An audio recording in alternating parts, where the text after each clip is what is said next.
All right, today we are diving into a topic that has sparked some of the most intense debates in Christian history. We're talking about Calvinist doctrine.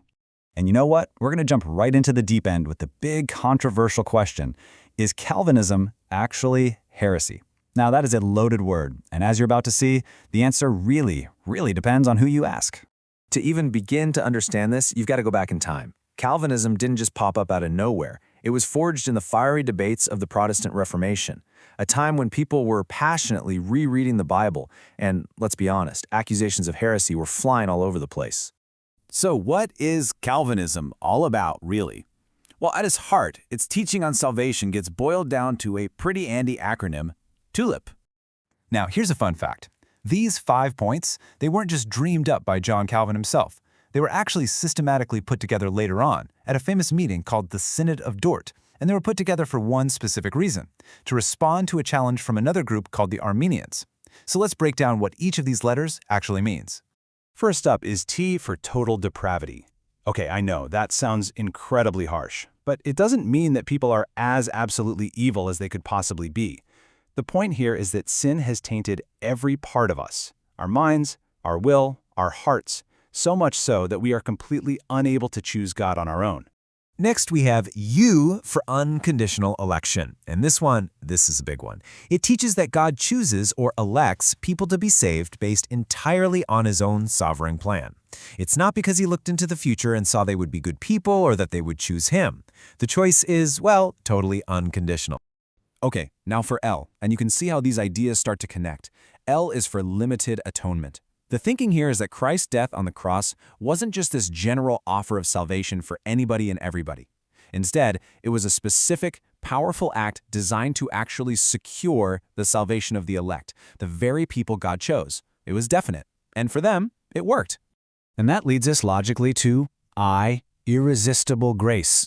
See the pattern?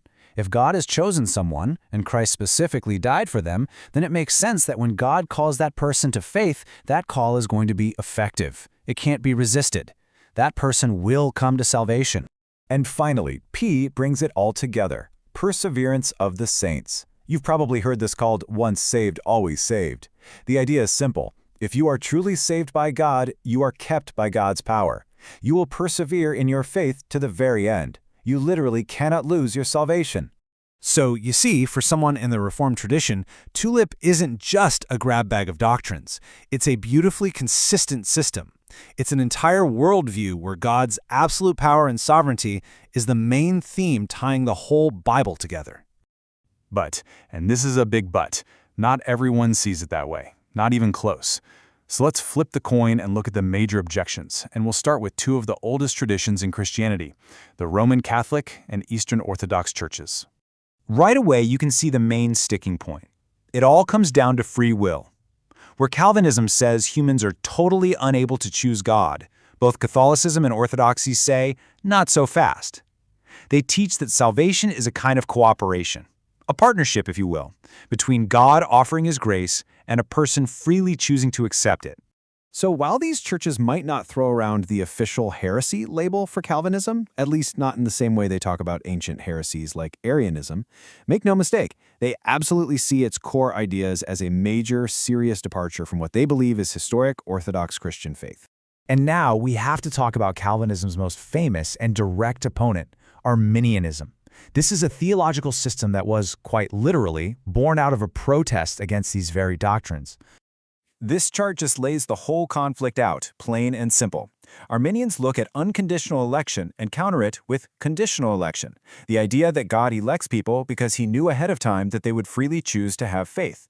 And they reject limited atonement in favor of universal atonement, the belief that Jesus' death made salvation possible for every single person. For Arminians, this isn't just a theological quibble. It's a deeply moral issue.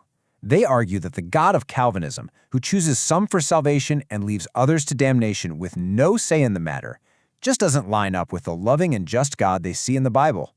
And for some, that distortion is so serious that they absolutely will call it a heresy.